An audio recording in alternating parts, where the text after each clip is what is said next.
Assalamu alaikum everyone. I hope you are all doing well. Welcome to the Dynamic Law Association. आज हमारा contract act 1872 का chapter number 6 है of the consequences of breach of contract. Means के जब contract breach किया जाएगा तो उसके क्या कॉन्सिक्वेंसेस होंगे। इसमें सेक्शन 73 से लेकर 75 तक है। Let's start our topic.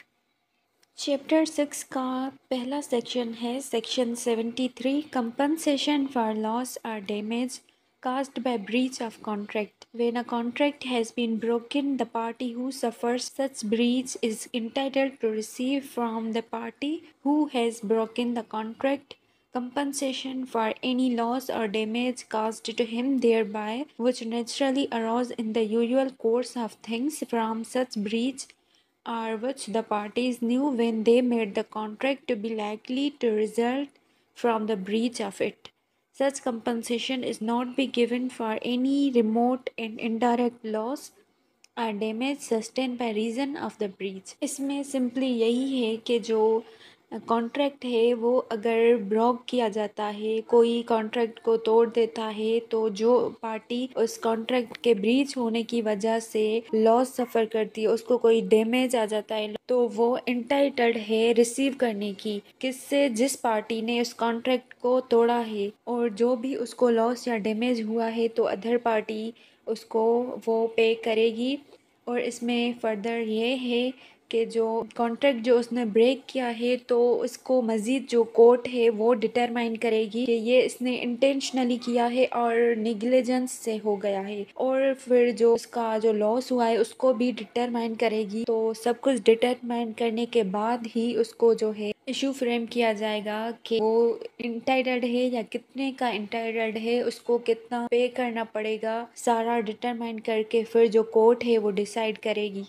इसका एक और टॉपिक है जो है compensation for failure to discharge obligation resembling those created by contract.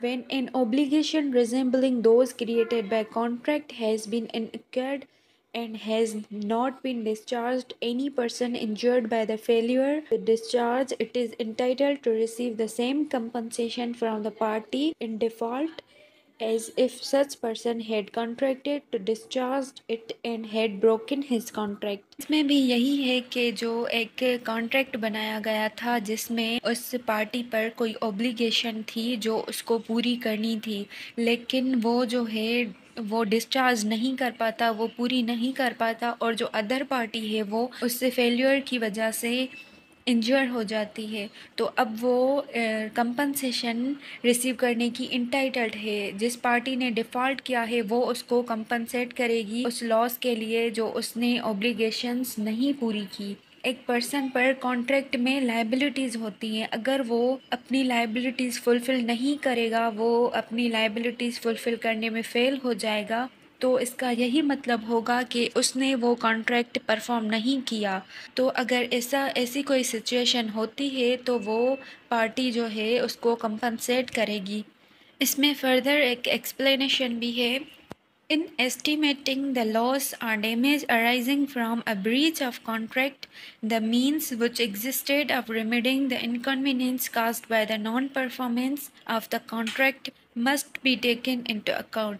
इसका भी यही मतलब है कि अगर किसी ने ब्रीच ऑफ कॉन्ट्रैक्ट कर दिया है, उसने नॉन परफॉर्मेंस की है, अपनी लाइबिलिटीज़ को पूरा नहीं किया, तो जो कोर्ट है वो डिटरमाइन करेगी पहले कि वो इनकेपेबल क्यों था, क्यों अपनी लाइबिलिटीज़ फुलफ़िल नहीं की, उसके बाद ही कंपनसेशन को अनाउंस किया जाएगा।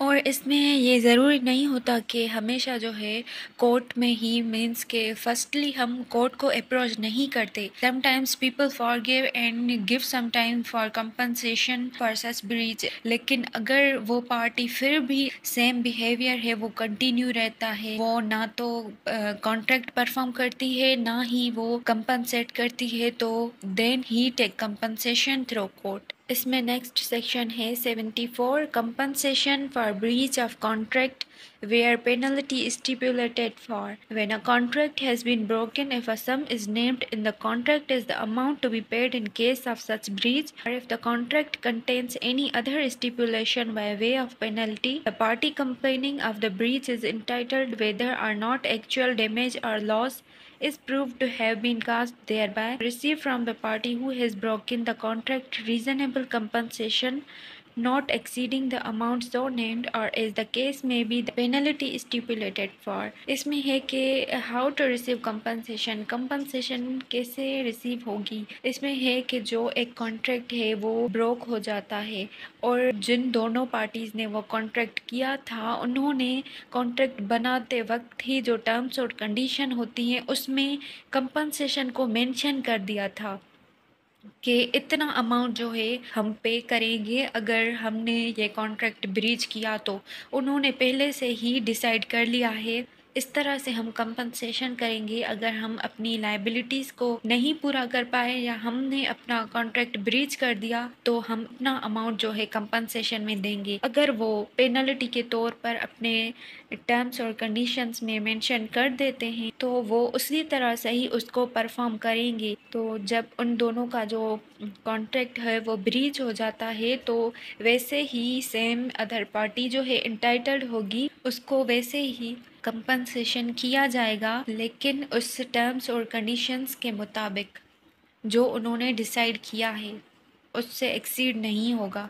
इसका नेक्स्ट सेक्शन है 75 और इस चैप्टर का ये लास्ट सेक्शन है। Party rightfully resigning contract entitled to compensation. A person who rightfully resigned a contract is entitled to compensation for any damage which he has sustained through the non-fulfillment of the contract. इसमें है कि जो एक बंदा है वो अपने contract से रिजाइन कर देता है, इसका मतलब है कि वो लॉफुली कॉन्ट्रैक्ट को ब्रेक करता है। मीन्स कि वो बताकर इन्फॉर्म करके लॉफुली तरीके से अपने कॉन्ट्रैक्ट से रिजाइन करता है तो तब भी वो लायबल होगा कंपनसेशन के लिए जो उसने नॉन फुलफिलमेंट की है। इसमें है कि entitled to compensation for any damage which he has sustained through the non fulfilment of the contract. भले ही उसने लॉफुली तरीके से रिजाइन किया है लेकिन वो फिर भी लायबल है। वो कोई भी अगर डैमेज हुआ है उसके लिए वो कंपनसेशन करेगा।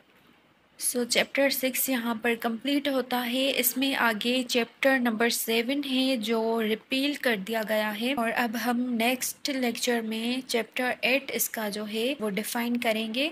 That's all. Thank you so much for watching. I hope कि आपको आज के सेक्शन समझ आ गए होंगे और आगे के मज़ीद सेक्शंस देखने के लिए चैनल को ज़रूर सब्सक्राइब करें। अल्लाह हाफिज़।